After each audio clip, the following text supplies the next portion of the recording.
clothes, give me love and give me shelter, shelter. Simple life is all we want to live. Give me food, give me clothes, give me love and give me shelter, shelter. Yeah.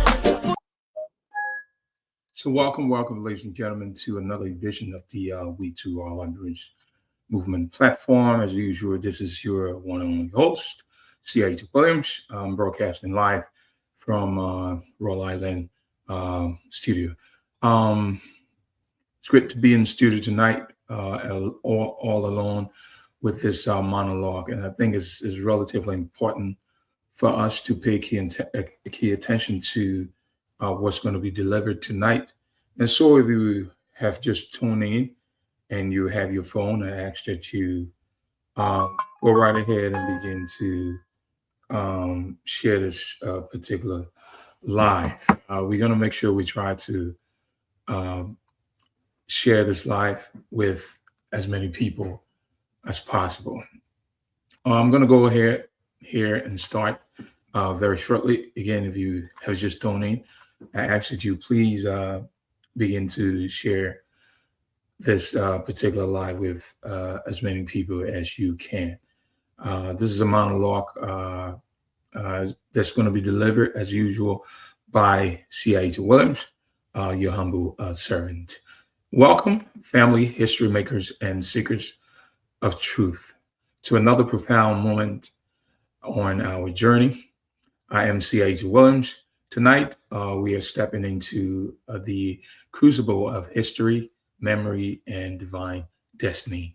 Our title for tonight, as you may already know, is A Nation Built on Hope, Lost to Filth and Decadence. Subtitle, A Prophetic Call for National Redemption. Again, our title for tonight is A Nation Built on Hope, Lost to Filth and Decadence. Subtitle, A Prophetic Call for National Redemption. What I did today was pretty simple. I went ahead and I did this particular live, and I call it a short. The fact that I did it on Facebook, there are terminology there that I wanted to make sure kind of clarify to prospective viewers, especially those who may find the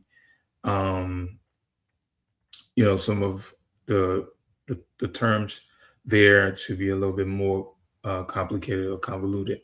And the fact that I wanted to make sure that every single person, whether or not you're here in the States or you're outside the States, wanted to make sure that every single person, get a gist of what this particular live is all about. And this is very, very poignant. It's very important that we take heed to this, especially with the prevalent situation that's occurring in the country. So now, look with me across the vast expanse of time. Think back to 1847, America born of blood, sweat, and an audacious, unyielding spirit, Liberia, a nation forged by formerly enslaved individuals who had tasted the bitter ashes of human bondage, yet possessed the fierce, God-given courage to cross an ocean, reclaim their humanity, and establish the very first independent republic on the continent of Africa. They were determined against all odds. They declare to a watching world that the Black body is not property and the Black spirit cannot be permanently caged. There's a quote by Haile Selassie I. Until the philosophy which hold one race superior and another inferior is finally and permanently desecrated or discredited and abandoned, everywhere is war. Yet, family, when we open our eyes today, the mirror reflects a piercing, heartbreaking irony. The sanctuary of freedom has been overshadowed by the specter of decay, the very land meant to be a beacon of liberty for the global Black diaspora has grown under the weight of brutal civil unrest, systemic corruption, and deep-seated poverty. Over 200,000 souls perished in Cedro was a conflict. Today, we witness once proud cities reduced to sprawling slums, decaying infrastructure, a collapsing environment, and the ultimate indignity, citizens reduced to living and defecating where they sleep. Can you imagine that? Stripped of basic human dignity by rotten system. How did we fall this far is a question. How did the beacon of hope become a monument of decadence or a monument to decadence? Let's say it that way. We have our first segment here. We named the first segment then the anatomy of our fall from sanctuary to slum. Now, let us speak the unvarnished truth to power and to our own reflections. What we see in Liberia today is not merely an economic crisis. It is a spiritual, moral, and cultural emergency. When a nation built on the supreme hope of freedom reduces its people to abject poverty, it is a betrayal of the ancestors who crossed the very Atlantic waters. When capital cities transform into environmental hazards, where human waste sits side by side with human existence, we are witnessing a systemic failure of leadership, imagination, and conscience. And that's why Marcus Garvey once said, he said that a people without knowledge of the past, history, origin, and culture is like a tree without roots. We have allowed greed, duplicity, and pusillanimous leadership, leaders, small in mind and gutless in vision, to mortgage our collective birthright. The political class has feasted while the masses fast. Corruption has become a toxic fog that chokes the entrepreneur breath of our youth and mortgages the future of unborn generations. But remember this, family, decadence is not a permanent state. It is a symptom, of spiritual amnesia. We forgot who we were. We forged the covenant of our founders. And because we forgot, we settled for survivor when we were ordained to soar. Now, the second segment here is pretty clear. The Patmos Paradigm, civil disobedience, and divine revelation. Whenever people find themselves swallowed by the belly of empire, corruption, and tyranny, history offers us a blueprint for defiance and renewal. Turn your hearts to the ancient Mediterranean. Think of John, banished, exiled, and isolated to the rocky, barren island of Patmos. Why was he here, or why was he there, so to speak? Let me say it that way.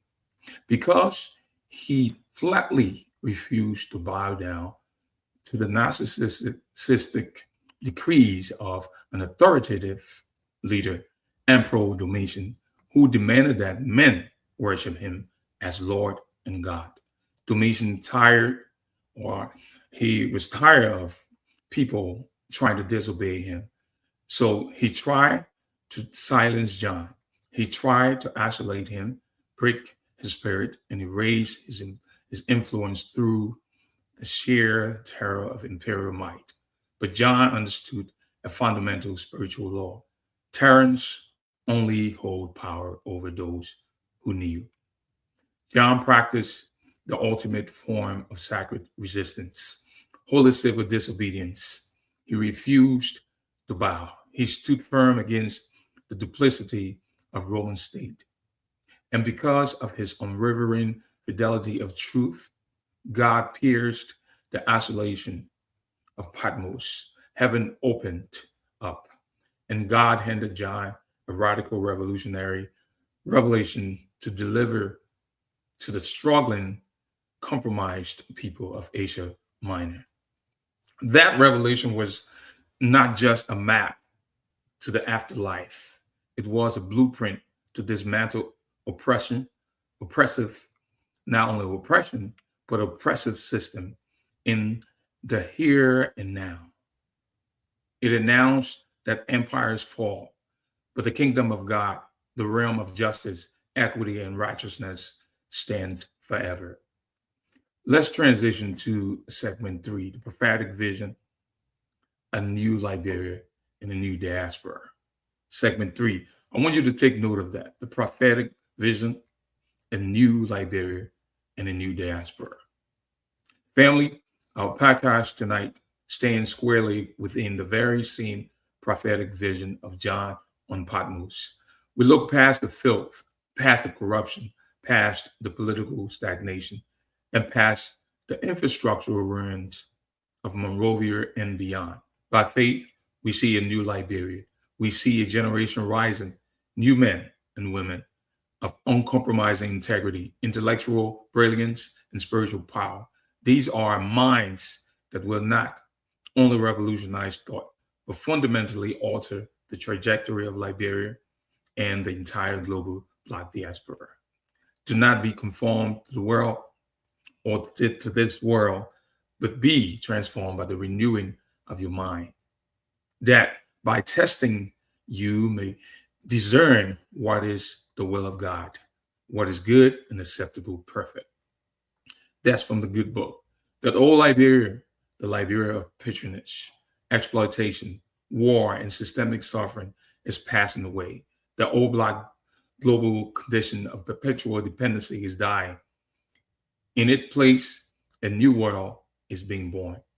In this new reality, our people will no longer be captured or paralyzed by material trappings, superficial status, or foreign manipulation. We are breaking the chains of internal colonization.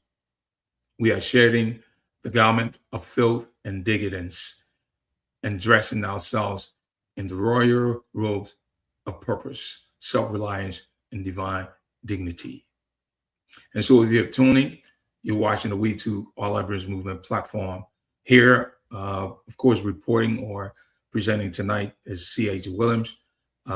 We say this platform is not in the business of manufacturing players, pimps, and hustlers, but rather we say we're in the business of changing, revolutionizing thought, not only in Liberia, but even across the entire global Black diaspora. And so if you're tuning, we ask that you please share this live with as many people as you can. Now, as I bring this podcast to a close, or a title close tonight, as we close our microphones tonight, let this serve as your awakening. Patmos was not John's burial ground. It was his launching pad. And the trials facing Liberia today are not our final destination. They are the birth pains of a redeemed nation. Do not despair at the ruins. Pick up the mantle of resistance. Refuse to bow to the modern idols of corruption, complacency, and despair. Stand firm, practice your civic and spiritual duties, and hold fast to the promise of redemption. The story is not over. The ink is still wet, and the pen in our hands are also permanently placed in our hands. Until next time, keep your mind sharp, your roots deep, and your spirit unbowed. I am Ayiti Williams. Peace, power, and redemption to all of you. Until next time, have a good night. I look forward to talking to you. God bless you. Have a good day and good night. Bye.